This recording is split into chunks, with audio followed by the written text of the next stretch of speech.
ಎಲ್ಲರಿಗೂ ನಮಸ್ಕಾರ. ಇವತ್ತು ನಾವು ಬಿದಿರಿದಲ್ಲಿ ಕೆಂಚಪ್ಪ ಸುರಣ್ಣ ಅವರ ನಮ್ಮ ರೈತರ ಜೊತೆಗೆ ಪ್ರಗತಿಪರ ರೈತರು ಈ ಸುತ್ತಮುತ್ತಲಿನ ಗ್ರಾಮ ಹಾಗೂ ಜಿಲ್ಲೆ ತಗೊಂಡಾಗ. ಸೊ ಮುಖ್ಯವಾಗಿ ಇವರು ಕಬ್ಬು ಬೆಳೆಗಾರರು.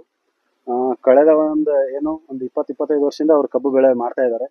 ಸೊ ಅದರಲ್ಲಿ ಕೂಡ ನಮ್ಮ ವಾಲಗರು ಕಂಪ್ನಿ ವತಿಯಿಂದ ಕೆಲವೊಂದು ಪ್ರಾಡಕ್ಟ್ಗಳನ್ನು ಬಳಸ್ತಾ ಇದ್ದಾರೆ ಅವರು. ಸೊ ಅವ್ರ ಬಾಯಿಂದನೇ ಕೇಳೋನು ವಾಲಗರು ಉತ್ಪನ್ನ ಆಗಿರ್ಬೋದು, ಮತ್ತು ಅವರ ಒಂದು ಬೆಳೆ ವಾಲಗರು ಉತ್ಪನ್ನಗಳನ್ನು ಬಳಸಿ ಕಬ್ಬನ್ನು ಯಾವ ತರ ಬೆಳಿತಾರೆ, ಇಳುವರಿನ ಯಾವ ತರ ತಗೊಳ್ತಾರೆ ಅನ್ನೋದು ಒಂದು ಸುಸ್ಥಿರ ಕೃಷಿ ಬಗ್ಗೆ ಕೂಡ ಅವರು ಒತ್ತು ಕೊಟ್ಟು ಕೆಲಸ ಮಾಡ್ತಾ ಇದ್ದಾರೆ. ಅದ್ರ ಜೊತೆಗೆ ಮಣ್ಣಿನ ಆರೋಗ್ಯದ ಬಗ್ಗೆ ಗಮನ ಹರಿಸಿ ಅವರು ಬೆಳೆನ ಬೆಳೀತಾ ಇದ್ದಾರೆ. ಸೊ ನಮಸ್ಕಾರ. ನಮಸ್ಕಾರ ಸರ್. ನಿಮ್ದು ಸ್ವಲ್ಪ ಪರಿಚಯ ಮಾಡಿಕೊಡ್ರಿ. ನಮ್ದು ಸರ್ ಕೆಂಚಪ್ಪ ಸೂರಣ್ಣ ಅವ್ರಿ. ಹಾ ರೀ. ನಮ್ದು ಇಲ್ಲಿ ಇಲ್ಲಿ ಬಿದಿರಿ ಜನವಾಡ್ರಿ, ಜಮಖಂಡಿ ತಾಲೂಕ್ ರೀ. ಇಲ್ಲಿ ಬಾಗಲಕೋಟೆ ಡಿಸ್ಟ್ರಿಕ್ಟ್ ಬರತ್ರಿ. ನಾ ಈಗ ಕಬ್ಬು ಬೆಳ್ಯಾಕತ್ತೀವಿ ಒಂದು 15 ವರ್ಷ, ಒಂದು 20 ವರ್ಷ ತಕ ಆತ್ರಿ. ಈಗ ಆದ್ರ ಈಗ ನಿಮ್ ಪ್ರಾಡಕ್ಟ್ ವೆನಾಗ್ರೋದ್ ಯೂಸ್ ಮಾಡಾಕೈತಿ ನಾವ್ ಯುವ ಒಂದ್ 10 ವರ್ಷ ಆತ್ರಿ. 10 ವರ್ಷ. 10 ವರ್ಷದಿಂದ ನಿಮ್ ಯುವ ಎಲ್ಲಾ ಮೆಗಾಪಾಲ ಇವನ್ನೆಲ್ಲ ಈ ಬ್ರೇಕ್ಜಿಲ್ ಪ್ಲಸ್ ಇವನ್ನೆಲ್ಲಾನ ಯೂಸ್ ಮಾಡಕೋತ ಬಂದ್ರಿ. ಈಗ ಅದ್ ನಾವು ಇನ್ನ ನೀವ್ ಈಗ ಬಂದ್ರಿ, ನಿಮ್ಕ ಮೊದಲಿದ್ದವ್ರು ಆಗ ನಾ ಇಲ್ಲಿ ಮೊದಲು ಇಲ್ಲಿ ಸಿಗ್ತಿದ್ದಿಲ್ಲ. ಅದು ಇಲ್ಲಿ ನಮ್ಮಲ್ಲಿ ಜಮಖಂಡಿ ಚಿಕ್ಕಲಿಕ್ರ ಸಿಗ್ತಿರ್ಕಿಲ್ರಿ. ನಾವ್ ಉಗಾರದಿಂದ ಹೋಗಿ ಅದನ್ನ ಯುವ ತಂದ್ ನಾ ಮಾಡಾಕೈತಿ. ಒಮ್ಮೆ ಏನ್ ಅದಕ್ಕೆ ಅಡಿಕ್ಟ್ ಆಗೇನ್ರಿ, ಅದನ್ನ ನಾವ್ ಹಾಕ್ಲಿಲ್ಲ ಅಂದ್ರೆ ನಮ್ಗೆ ಸಮಾಧಾನ ಆಗಿಲ್ಲ. ನಿಮ್ಗೆ ಏನ್ ಚಲೋ ಕಾಣಿಸ್ತೈತ್ರಿ ವಿವಾಹ ಹಾಕುದ್ರೆ ನಿಮ್ ಬೆಳೆಗೆ ಏನ್ ಕಾಣಿಸಕತ್ತಿತ್ತು? ಏನ್ ಕಾಣಿಸೈತಿ ಅಂದ್ರ ಸರ್, ನಾವು ರಗಡ್ ಮಾರ್ಕೆಟ್ದಾಗ ಹುಮ್ಮಿ ಕೈಸಿಟ್ಟು ರಗಡ್ ಪ್ರಾಡಕ್ಟ್ ಬರ್ತಾವ.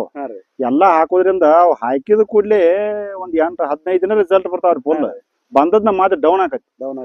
ನಿಮ್ದು ಯುವ ಏನ್ ಬಿಡಾಕತ್ತೇನ್ರಿ ಒಂದ್ 10 ವರ್ಷದಿಂದ ಆದ್ರೂ ಅದು ಒಮ್ಮೆ ನಾವ್ ಏನ್ ಅದಕ್ಕ ಡ್ರೇಂಚ್ ಮಾಡಿ ಕೊಡ್ತೀವಲ್ರಿ, ಅದ ಯಾವತ್ತು ಅದ್ರದ್ದು ಇದನ್ನ ಉಳ್ಕೊಂಡ್ಬರ್ತಾವ. ಕಬ್ಬು ನಾವ್ ಕಟಾವ್ ಆಗುತ್ತಕ್ಕಾದ್ರೂ ಅದ್ರದ್ದು ತನ್ನ ಇದನ್ನ ಬಿಡಂಗಿಲ್ರಿ.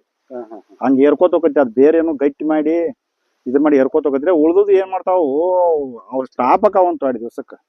ಅದಕ್ಕ ನಾವ್ ಯುವ ಯೂಸ್ ಮಾಡಾಕೈತಿ 10 ವರ್ಷ ಆತ್ರಿ. ಮತ್ತ ಉಳ್ದುದು ಎಲ್ಲಾ ಚಲೋ ಪ್ರಾಡಕ್ಟ್ ನಿಮ್ಮಂತ ಯೂಸ್ ಮಾಡಿ. ಈಗ ಇತ್ತೀಚೆಗೆ ಏನೈತ್ರಿ, ನೀವು ಯುವ ಮಾಡಾಕತ್ತೀರಿ ಹೌದ್ರಿ? ನಮ್ ಸಂಗಮೇಶ್ ಅವರು ಒಂದು ಕೆಂಡಾಲ್ ರೂಟ್ ಅಂತ ಹೇಳಿ ಕೊಟ್ರಿ ನಿಮ್ ಬೆಳೆಗೆ ಈ ವರ್ಷ ಯುವ ಜೊತೆಗೆ. ಅಂದ್ರ ನಂತರ ಸ್ಟೇಜ್ ಅಲ್ಲಿ ಏನ್ ಮಾಡಿದ್ರು, ಕೆಂಡಾಲ್ ರೂಟ್ ಕೊಟ್ರು. ಅದ್ರದ್ದು ಏನ್ ರಿಸಲ್ಟ್ ನೋಡಿದ್ರಿ, ಅದ್ರ ಬಗ್ಗೆ ಹೇಳ್ರಿ. ಅದ್ ಏನಾಗೈತ್ರಿ ಸರ್, ನಾ ಪ್ರತಿ ವರ್ಷ ಏನ್ ಮಾಡ್ತೇನ್ರಿ, ಮೇ 15ರಿಂದ 20 ಒಟ್ಟು ಮುಂಗಾರು ಪೂರ್ವ ಮಳಿ ಇದ್ದಾಗ ನಮ್ ಹೊಲಗಳ ಡ್ವಾನ್ಯುಳ್ ಹತ್ತಾವ್ರಿ. ಡ್ವಾನ್ಯುಳ್ ಹತ್ತಾನ ಏನ್ ಮಾಡ್ತೇನ್ರಿ, ಪ್ರತಿ ವರ್ಷ ನಾ ಮೇ ಜೂನ್ದಾಗ ಲೆಸೆಂಟಾ ಸೋಲೋಮನ್ ಇನ್ಸೆಕ್ಟಿಸೈಡ್ ಡ್ರೇಂಚ್ ಮಾಡ್ತೇನ್ರಿ. ಮಾಡೋ ಮುಂದ್ ನಿಮ್ ಯುವ ಅಂತೂ ನಾ 10 ವರ್ಷದಿಂದ ಅದಕ್ಕ ಆ ಡ್ರೇಂಚ್ ದಾಗ ಎಕರೆಕ್ 1 ಲೀಟರ್ನ ಅದನ್ನ ಯುವ ಹಾಕತ್ತೀನ್ರಿ. ಈ ಸಲ ಅವ್ರ ನಾವ್ ಡ್ರೇಂಚ್ ಮಾಡೋ ಟೈಮ್ ಸಂಗಮೇಶ್ ತೆಲಿ ಅವ್ರು ಬಂದ್ರ, ನೀವು ನಮ್ ಪ್ರಾಡಕ್ಟ್ ಅಂತೂ ಯೂಸ್ ಮಾಡಾಕೈತಿ 10 ವರ್ಷ ಆದ್ರಿ. ಈಗ ಒಂದ್ ಹೊಸ ಕೆಂಡಾಲ್ ರೂಟ್ ಅಂತ ಮಾಡಿವು.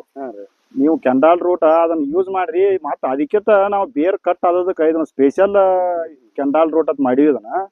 ಇದ ಬೇರ್ ಕಟ್ ಆದದಕ್ಕ ಹೊಳ್ಳಿ ಅದ ತನ್ನ ಬೇರ್ ಗಟ್ಟಿ ಮಾಡ್ಕೊಂಡ ಭೂಮಿ ಆಳಕ್ ಹೋಗಿಸ್ತೈತಿ, ಕಬ್ಬು ಬೀಳಲಾರ್ದಂಗ ತಡಿತೈತಿ. ಹಿಂಗೇಳಿ ಈಗ 1 ತಿಂಗಳ ಆತ್ರಿ ಇದನ್ನ ಈಗ ಹೊಡದ. ಈಗ ಡ್ರೇಂಚ್ ಕೊಟ್ಟಿವ್ರಿ. 1 ಎಕರೆಕ್ 1 ಲೀಟರ್ ಕೊಟ್ಟಿವ್ರಿ. ಲೆಸೆಂಟಾ ಸೋಲೋಮನ್ ಅದ್ರ ಜೋಡಿ ಮಿಕ್ಸ್ ಮಾಡಿ ಡ್ರೇಂಚ್ ಮಾಡಿವ್ರಿ. ಈಗ ಅವ್ರು ಹೇಳಿದ ಪ್ರಕಾರ ಈಗ ಏನಾಗೈತ್ರಿ, ಕಬ್ಬ ಈಗ ಹೈಟ್ ಆಗೈತ್ರಿ. ಹೈಟ್ ಆಗಿ ಗ್ರೋತು ಚಲೋ ಆಗೈತ್ರಿ. ಈಗ ಮತ್ತ ಕಬ್ಬ ಈಗ ಮಾನ್ಯ ಅದು ಮಳಿ ಆದ್ರ ಒಂದ್ 2 ಸಲ ಗಾಳಿ ಪಾಳಿ ಬಾಳ ಬಿಟ್ಟೈತ್ರಿ. ಆದ್ರೂ ಇನ್ನ ತಕ ಏನ್ ಕಬ್ಬು ಹೊದ್ಯಾಡಿಲ್ರಿ. ಗಟ್ಟಿ ನಿಂತೈತ್ರಿ. ಈಗ ಗಟ್ಟಿ ನಿಂತೈತಿ. ಅದಕ್ಕಿನ್ನ ಈ ಸಲ ಅದನ್ನ ಯೂಸ್ ಮಾಡೇನ್ರಿ. ಮತ್ತಿದ ಈಗ ಬೇರ್ ಕಡಿಯೋ ಹುಳಕಾಯಿಗೆ ಸ್ಪೆಷಲ್ ಐತ್ರಿ ಅಂತ ಹೇಳ್ರಿ ಅವ್ರು. ಆ ಟೈಮ್ದ ನಾ ಯುವ ಕೊಡು ಅದನ್ನ ಚೇಂಜ್ ಮಾಡಿ ಕೆಂಡಾಲ್ ರೂಟ್ ಕೊಟ್ಟನ್ರಿ. ಅದಕ್ಕೆ ರೂಟ್ ಕೊಡೋದ್ರಿಂದ ನನಗ ಟ್ರೆಂಚ್ ಯುವ ಮಾಡ್ತಿದ್ರಿ, 2ನೇ ಟ್ರೆಂಚ್ ಗೊಣ್ಣೆ ಸಲುವಾಗಿ ಕೆಂಡಾಲ್ ರೂಟ್ ಯೂಸ್ ಮಾಡೋದ್ರಿಂದ ಹಿಂಗ್ ಪ್ಲಾಟ್ ಎಲ್ಲ ನಂದು ಈ ಟೈಪ್ ಎಲ್ಲಾ ಫುಲ್ ಗ್ರೀನಿಶ್ ರೀ. ಈಗ ನಂದು ಯಾಕಂದ್ರ ನಾ 80-90 ಟನ್ ಅಂತೂ ವರ್ಷ ಬೆಳಿತೇನ್ರಿ. ಈ ಸಲ ಒಂದ್ 100 ಮ್ಯಾಲ ಬೆಳಿಬೇಕಂತ ಟಾರ್ಗೆಟ್ ಇಟ್ಟನ್ರಿ. ಈ ಪಡ ನೋಡ್ರಿ ಸದ್ದ ಒಂದ್ ಎಕರೆಕ್ 100 ಟನ್ ಇದು ಗ್ಯಾರಂಟಿ ಕುಂಡ್ರೈತಿ ಅನ್ನೋದು ನನಗೆ ಗೊತ್ತಾಗೈತ್ರಿ. ಈಗ ಯಾಕ ಆಕೈತಿ ಅಂದ್ರಿ, ನಾವ್ ಪ್ರತಿ ಟೈಮ್ ಒಟ್ಟ ಮಿಸ್ ಮಾಡಂಗಿಲ್ರಿ. ಈಗ ನಾವು ಇದನ್ನ ಕೊಡೋದ್ರಿಂದ ಯಾವ ಸ್ಟೇಜ್ ಏನ್ ಕೊಡ್ಬೇಕ ಅದನ್ನ ಕಬ್ಬ್ 1.5 ತಿಂಗಳದಾಗ ಇದಕ್ ಯುವ ಕೊಟ್ಟನ್ರಿ. ಈಗ ಮತ್ತೀಗ ಮೇದಾಗ ಬಂದ ಡೊನ್ನಿಗಳ ಸಂಬಂಧ ಇದನ್ನ ಮಾಡೋ ಮುಂದ್ ನಿಮ್ದು ಕೆಂಡಾಲ್ ರೂಟ್ ಒಂದ್ ಹಾಕಿನಿ. ಮೆಗಾಪಾಲ್ ಇದ್ರಾಗ ಡ್ರೇಂಚ್ ಮಾಡ್ತೀವ್ರಿ. ಹಂಗಂದ್ರ ಈ ಕಾಡಿಗೆದಾಗಿರ್ತೈತಿಲ್ಲ, ಅದ್ರಾಗ ಗ್ಲೋಯಿಟ್ ಕವಚ್ ಜೋಡಿ ನಿಮ್ದು ಮೆಗಾಪಾಲ. ಒಟ್ಟ ಹೇಳುದಂದ್ರ ಪ್ರತಿಯೊಂದು ಕೆಲಸದಾಗ ನಿಮ್ದು ವೆಲಾಗ್ರೋದು ಒಂದು ಪ್ರಾಡಕ್ಟ್ ಇರಬೇಕು ನೋಡ್ರಿ ಅದ್ರಾಗ. ಹಂಗ ಮಾಡಿ ಇಳುವರಿ ಚಲೋ ಬಂದತ್ರಿ ನಮಗ. ಅದಕ್ಕಾಗಿ ನಮಸ್ಕಾರ. ನಮಸ್ಕಾರ.